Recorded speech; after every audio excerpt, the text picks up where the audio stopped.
Hello and welcome साथियों, मेरा नाम है दिलबीर सिंह खालसा और आज की क्लास में आप सबका करता हूं स्वागत।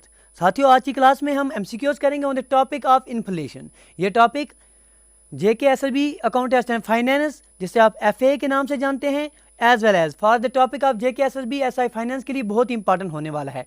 तो हम बात करेंगे आज इन्फ्लेशन के बारे में। इन्फ्लेशन पर कुछ एमसीक्यूज करेंगे ताकि वाया एमसीक्यूज पूरे का पूरा टॉपिक आपके पास रिवाइज हो जाए। ऑलरेडी आपके साथ हम जो हैं मोर देन 60 क्वेश्चन आपके पास डिस्कस कर चुके हैं 5 पार्ट्स में। ऑलरेडी 5 पार्ट्स हो चुके हैं एमसीक्यूज ऑन इकोनॉमिक्स के रिलेटेड, तो वो पार्ट्स आपने देखने हैं क्योंकि इन्हीं 5 पार्ट्स में ऑलरेडी आपके पास जो जेएसए का एग्जामिनेशन आ रहा है, इन 5 क्लासेस में से आपके पास 2 एमसीक्यूज एज इट्स आपको देखने को मिले थे। तो बहुत ही इंपॉर्टेंट सीरीज चल रही है, आपने देखना है। चलिए बिना किसी देरी के क्लास स्टार्ट करते हैं। क्वेश्चन नंबर 63 बेसिकली आपकी क्लास का पहला क्वेश्चन आज इस तरह से आ रहा है, which are following is not a reason for inflation. पहले आपको पता होना चाहिए कि भाई इन्फ्लेशन ये चीज़ क्या है। थोड़ा आपके पास रिवाइज कर देते हैं। देखिए भाई, इन्फ्लेशन के बारे में आप बात करेंगे तो अगर आपसे कोई पूछ ले कि भाई इन्फ्लेशन क्या है, आप बोलेंगे सर इन्फ्लेशन क्या है। सर ये लगातार जो इंक्रीज आ जाती है in the general level of the prices, ताकि जो आपके पास अमाउंट ऑफ मनी जो खरीद सकता है चीज़ें, उसका पावर लगातार कम होता जाए, इसे आप इन्फ्लेशन कह रहे हैं। सीधे अल्फाज में आप बताएंगे आपको, सर आपके पास अगर आपके पास 100 रुपये जेब में है तो आप बाज़ार में गए हैं, ठीक है जी, आप बाज़ार में गए हैं तो आप बाज़ार में बोल रहे हैं सर किसी आपके पास कोई प्याज बेचने वाला, कोई आपके पास बनाना बेचने वाला, कोई फ्रूट बेचने वाला आ रहा है, तो आप बोल रहे हैं इसको सर आप बताइए सर हमारे पास 10 रुपये हैं, 10 रुपये आपने बनाना पर खर्च करने हैं, आप बताइए हमें बनाना 10 रुपये में कितने मिलेंगे। ठीक है जी, आज से आपके पास 2010 में आप जा रहे हैं तो वो बोलेगा आप जाइए सर आपके पास हम जो है तीन बनाना आपको 10 रुपये में दे देंगे। चलिए लिए आपने 10 बनाना, 10 रुपये के 3 बनाना, आ गए आप घर में, मज़ा किया।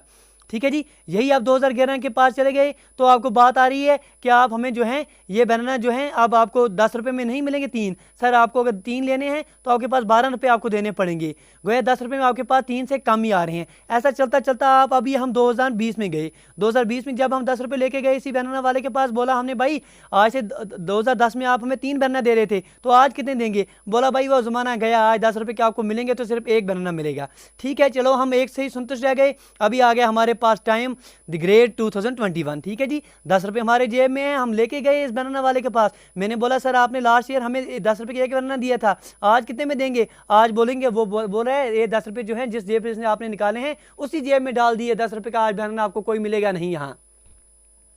तो यही जो लगातार बढ़ोतरी आ रही है, इंक्रीज आ रहा है in the general level of the price, so that the given amount of money buys less and less, कम से कम चीज़ें खरीद रहा है। फॉर एग्जाम्पल अगर आप 100 रुपये लेके जा रहे हैं बाजार में, 100 रुपये में अगर आप पहले ओनियन लेने जा रहे हैं तो ओनियन के आपके पास 5 केजी अगर आप 100 रुपये के आ रहे हैं, फिर आपके पास 1-2 साल के बाद 100 रुपये लेके जा रहे हैं तो आप 5 के बदले आपके पास 4.5 केजी ही आ रहे हैं। उस 1 साल के बाद जा रहे हैं तो आप 3 केजी ला रहे हैं, फिर आगे चल के जा रहे हैं तो आपके पास 2 केजी मिल रहा है। और नौबत यहाँ तक आ गई कि आज हम 2021 में लेने जाएंगे तो आपके पास जो है 100 रुपये लेके जाएंगे तो आपके पास 0.75 केजी ही आपको मिल रहा है 100 रुपये में। तो यही जो लगातार कमी आ रही है, ये जो पैसे की परचेजिंग पावर लगातार कम आ रहा है, या ऐसा कहें कि सस्टेन इंक्रीज जो आ रहा है in the general level of prices, ताकि गिवन अमाउंट ऑफ मनी जो है ये लेस एंड लेस चीज़ें खरीद सके, इससे आप इन्फ्लेशन कहते हैं। बात समझ में आ गई। चलिए क्वेश्चन समझते हैं। क्वेश्चन पूछा जा रहा है which are following is not a reason for inflation. अब आपको पता चल गया इन्फ्लेशन क्या है, क्यों नहीं है, तो कौन सा ऐसा रीजन है जो इन्फ्लेशन के लिए नहीं है। नंबर ए आपके पास inflation caused by monetary expansion. Number B inflation caused by real demand expansion. Option C inflation caused by aggregate supply expansion. Option D none of these. Video को pass कीजिए और attempt कीजिए answer. ठीक है जी, video के अंत में आपने जो है अपना स्कोर बताना है कि आउट ऑफ 10 आपके कितने मार्क्स आ रहे हैं।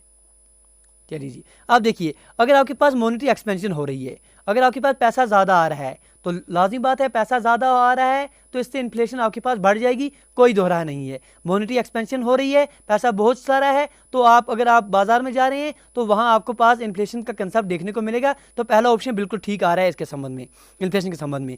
दूसरे बोल रहा है कि inflation caused by real demand expansion, बिल्कुल चीज़ों की अगर डिमांड बढ़ रही है। ठीक है जी, अगर आपके पास ओनियन है, ओनियन की डिमांड ज़्यादा बढ़ रही है तो सीधी बात इसकी प्राइस लगातार बढ़ती जाएगी तो इन्फ्लेशन जो है वो बढ़ता जाएगा। दूसरा ऑप्शन भी बिल्कुल ठीक आ रहा है। तीसरा ऑप्शन क्या आ रहा है, inflation cause by aggregate supply expansion, अगर सप्लाई बढ़ जाएगी, अगर चीज़ें मार्केट में ज़्यादा से ज़्यादा आ जाएंगी तो फिर आपके पास इन्फ्लेशन में कमी आती है।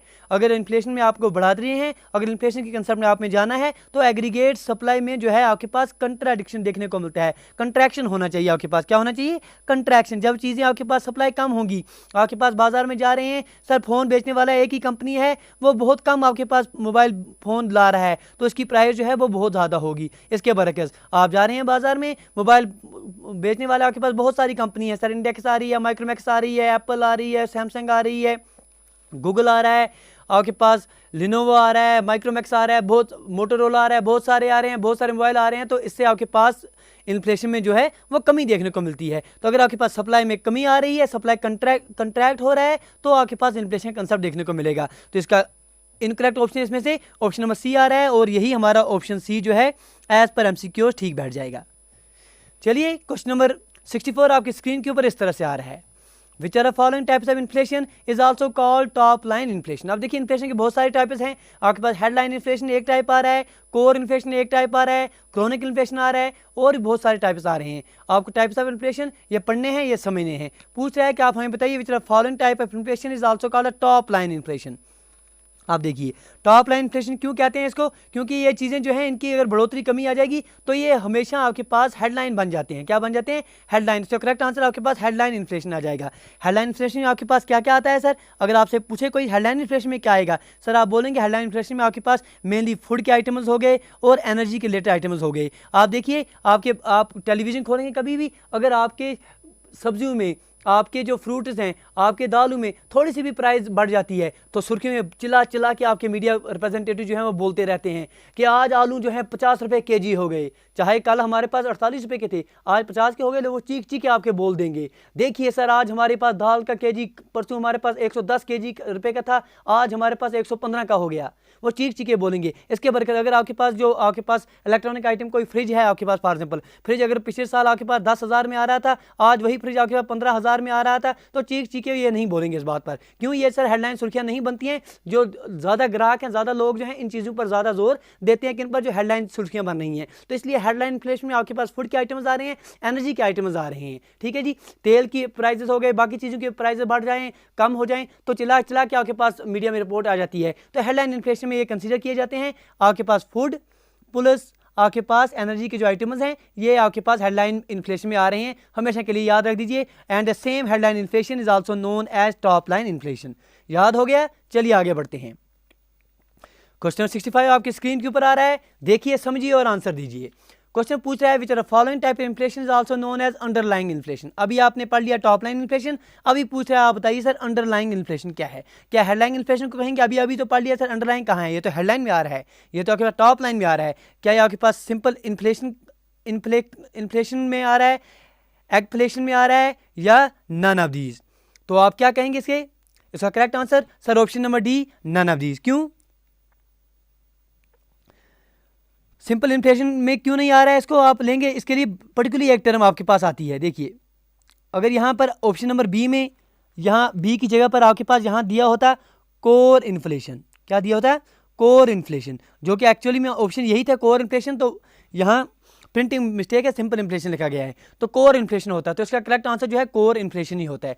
कोर इन्फ्लेशन जो है इसे आप लॉन्ग टर्म इन्फ्लेशन कहते हैं। क्या कहते हैं? Long term inflation, also known as non food manufacturing inflation. इसमें आपके पास जो फूड और एनर्जी के आइटम्स इनको एक्सक्लूड करके बाकी जो मैन्युफैक्चरिंग चीज़ें होती हैं उनको इंक्लूड किया जाता है। तो अंडरलाइंग इन्फ्लेशन, इसे आप कोर इन्फ्लेशन कहते हैं। बात समझ गए? तो हम आगे बढ़ते हैं।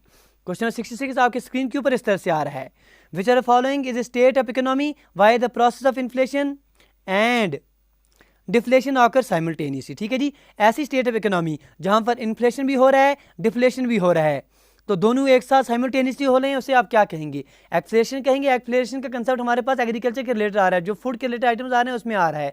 बाइफ्लेशन, कोर इन्फ्लेशन तो अभी आपने मैन्युफैक्चरिंग के रिलेटेड बातें कर दी सर, उसके रिलेटेड आपके पास आ रहा है कंसेप्ट आपके पास कौन सा, जिसे आपने अंडरलाइंग इन्फ्लेशन कह दिया। लेकिन अगर आपके पास साइमल्टेनियस इन्फ्लेशन हो रही है, साइमल्टेनियस डिफ्लेशन हो रही है, तो none other than option number B, that is none other than option number B, जिसका नाम आपके पास बाइफ्लेशन आ रहा है, या आपने मार्क कर देना है।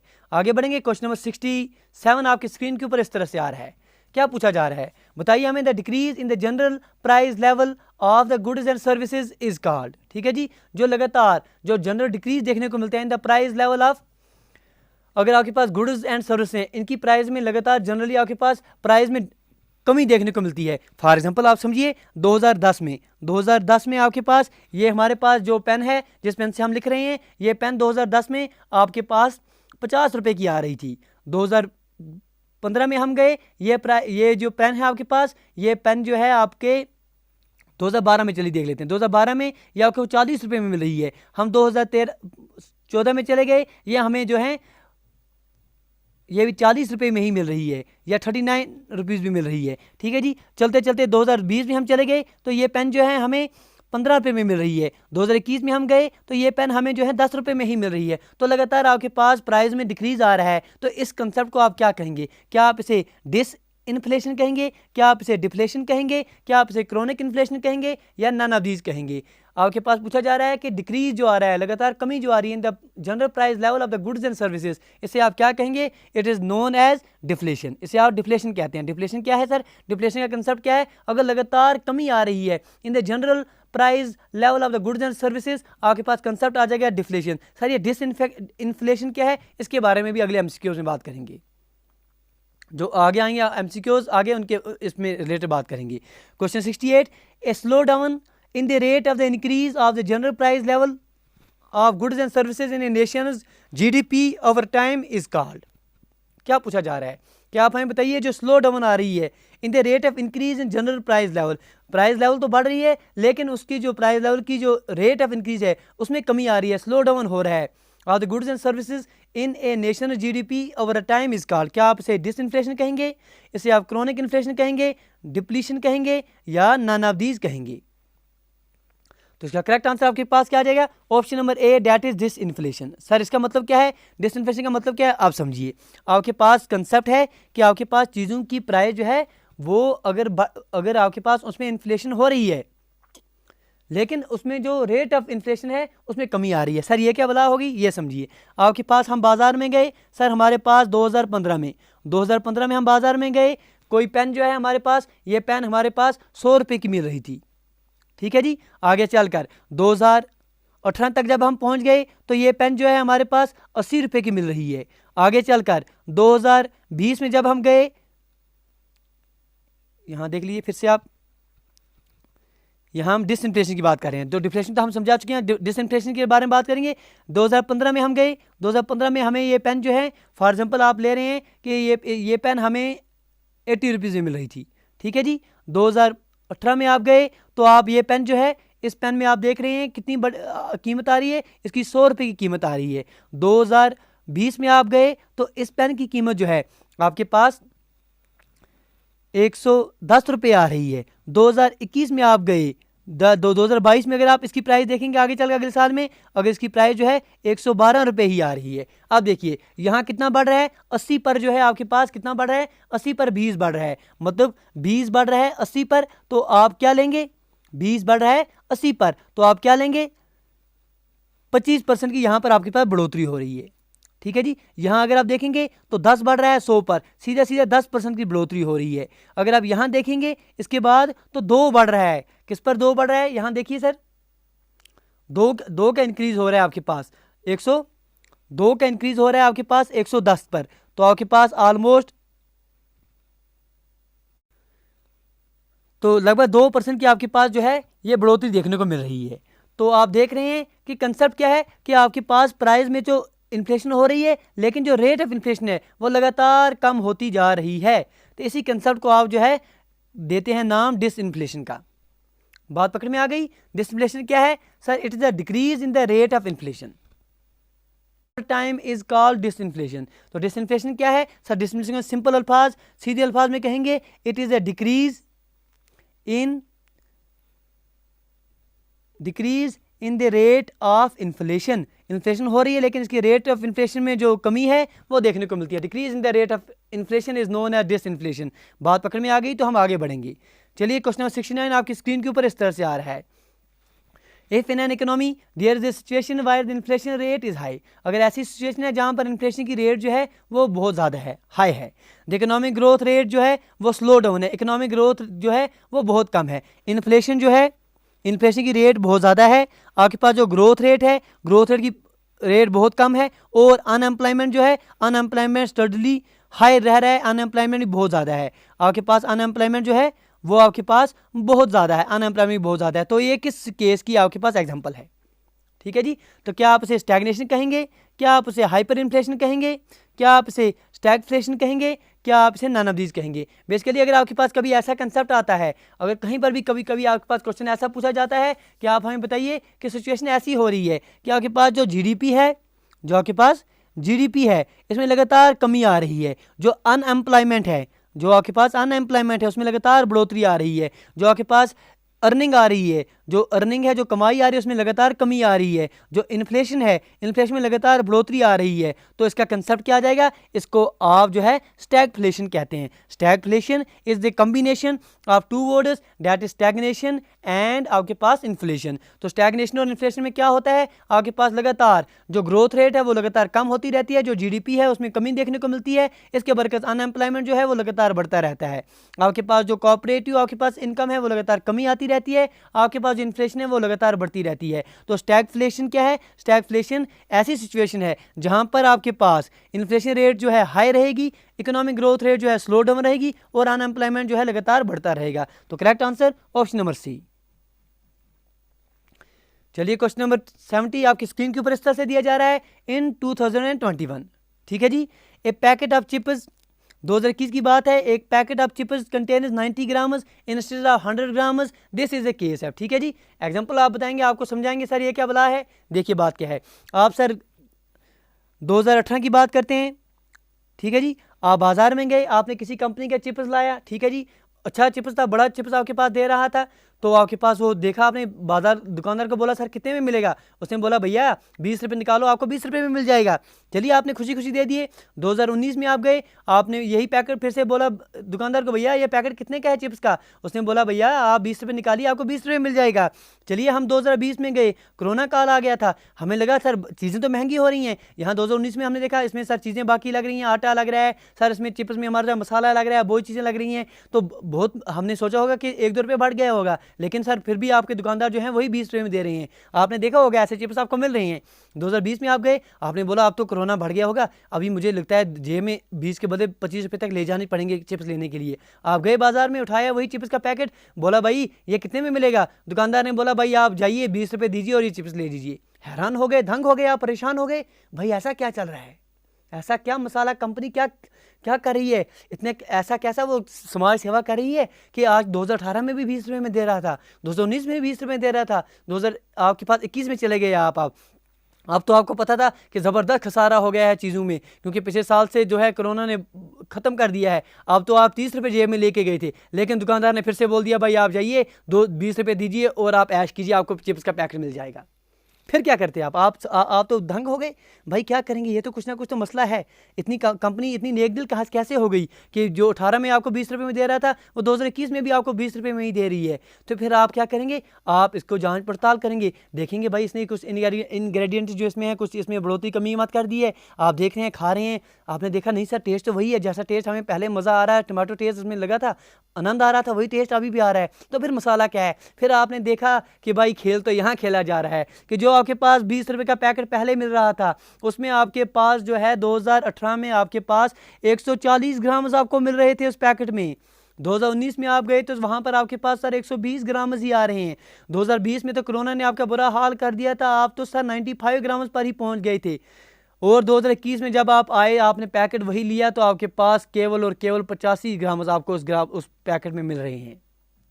लेकिन आपको पता कहाँ चलेगी, क्यों नहीं पता चलेगी, पैकेट उतना बड़ा पहले भी था, उतना बड़ा आज भी है, अंदर घुसी हुई आयर है, बेशुमार आयर है, तो जब आप उसको खोलेंगे तो 4 दाने चिप्स के निकलेंगे, खाइए और मौज कीजिए। तो ये चीज़ें आ रही हैं कि आपके पास लग तो रहा है कि सर 20 रुपये का पहले चिप्स का पैकेट आ रहा था, 20 रुपये का 2019 में भी आ रहा था, 20 रुपये का 2020 में भी आ रहा था, 20 रुपये का 2021 में भी आ रहा था, लेकिन खेल कहाँ खेला जा रहा है, खेला तो यहाँ खेला जा रहा है कि पहले 140 ग्राम आपको दिए जा रहे थे, फिर 120 ग्राम दिए जा रहे हैं, 95 ग्राम दिए जा रहे हैं, और आज तो हमें 80-85 ग्राम ही मिल रहे हैं। तो ये कंसेप्ट यही, इसे आप क्या कहेंगे कि 2021 में आप दुकान पर गए, 90 ग्राम का आपके पास एक चिप्स का पैकेट मिला, जो आपके पास इससे पहले पिछले साल में 100 ग्राम मिल रहा था। तो इसे आप क्या कहेंगे? क्या आप इसे श्रिंकफ्लेशन कहेंगे, क्या हाइपर इन्फ्लेशन कहेंगे, स्टैगफ्लेशन कहेंगे, या नन ऑफ दीज कहेंगे? तो ऐसे कंसेप्ट के लिए कंपनी श्रिंक कर रही है, तो इसे आप श्रिंकफ्लेशन कहते हैं।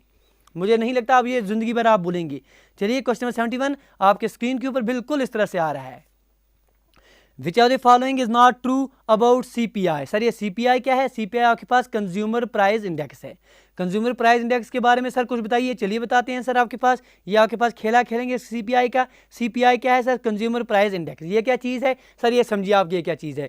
आप सर महीने के लिए आप देख रहे हैं कि हम घर में क्या इस्तेमाल कर रहे हैं। सर हमें साबुन लग रहा है, साबुन लग रहा है सर। फॉर एग्जाम्पल आपने देखा कितना साबुन आपको लग रहा है, ये हमने ले लिया इतने का हमें साबुन लग रहा है। आपने देखा सर और क्या लग रहा है हमें। आपने देखा सर हमें चाय पत्ती लग रही है, सर ये इतने की लग रही है। आपने देखा सर हमारे पास चावल लग रहे हैं, सर ये इतने के लग रहे हैं। हम क्लोथ्स खरीदेंगे सर इतने के लग रहे हैं। हमारे पास शूज़ हमने खरीदने हैं, ये इतने के लग रहे हैं।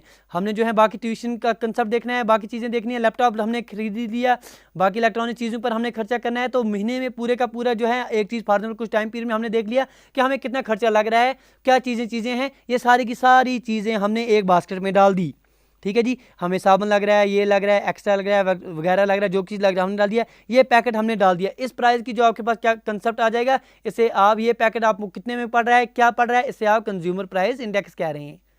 ठीक है जी, कंज्यूमर प्राइस इंडेक्स क्या है? This is the index price of a given basket of the commodities which are bought by the representative consumer. ठीक है जी, आपके पास बास्केट है, यही चीज़ें आप खरीद रहे हैं, तो इसका आपके पास क्या प्राइस पड़ेगी? ये आपके पास कंज्यूमर प्राइस इंडेक्स है। जनरली आप परसेंटेज टर्म्स में इसको नापते हैं। बात समझ में आ गई? तो हम आगे बढ़ें। चलिए जी, क्वेश्चन क्या पूछा जा रहा है? Which are following is not true. True क्या नहीं है as per as CPI is considered.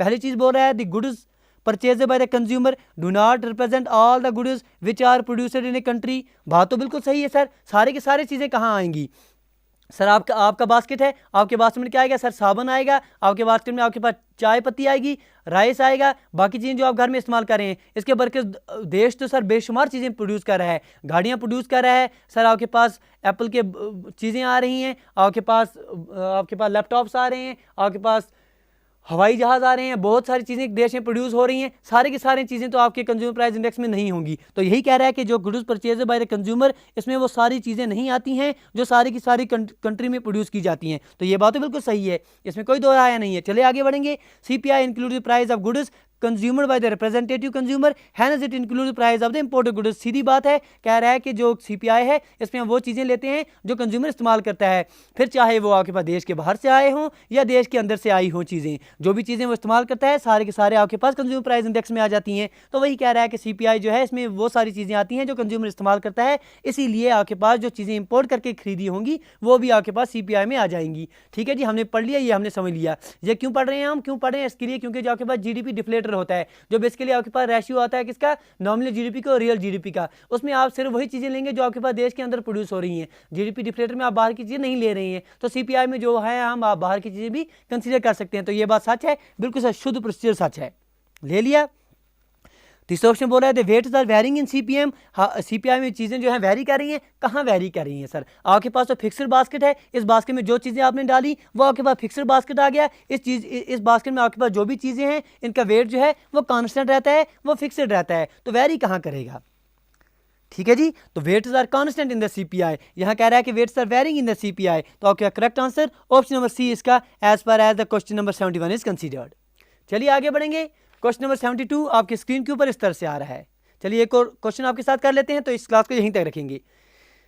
Question 72 which are following indexes is also known as PPI, that is producer price index. ठीक है जी, तो आप जैसे आपने पढ़ लिया कि CPI का कंसेप्ट आ रहा है, अगर आपके पास इंडेक्स होलसेल प्राइस में आप देखेंगे, पर्टिकुलरली जो कंट्रीज हैं जैसे USA हो गया, वहाँ इसको होलसेल प्राइस को आप जो है प्रोड्यूसर प्राइस इंडेक्स के नाम से जानते हैं। तो इसका करेक्ट आंसर क्या आ जाएगा सर? WPI का मतलब क्या है सर? Wholesale price index. तो करेक्ट आंसर WPI मतलब होलसेल प्राइस इंडेक्स। ठीक है जी, उम्मीद करते हैं कि आज की क्लास में YMCQs आपके पास इन्फ्लेशन का कंसेप्ट है ये क्लियर हो गया होगा। गुजारिश करें अगर आज की क्लास में आपने कुछ सीखा है तो प्लीज़ लाइक, शेयर और सब्सक्राइब करना ना भूलें। वीडियो देखने के लिए आपका बहुत बहुत धन्यवाद। Thank you, thanks a lot for watching.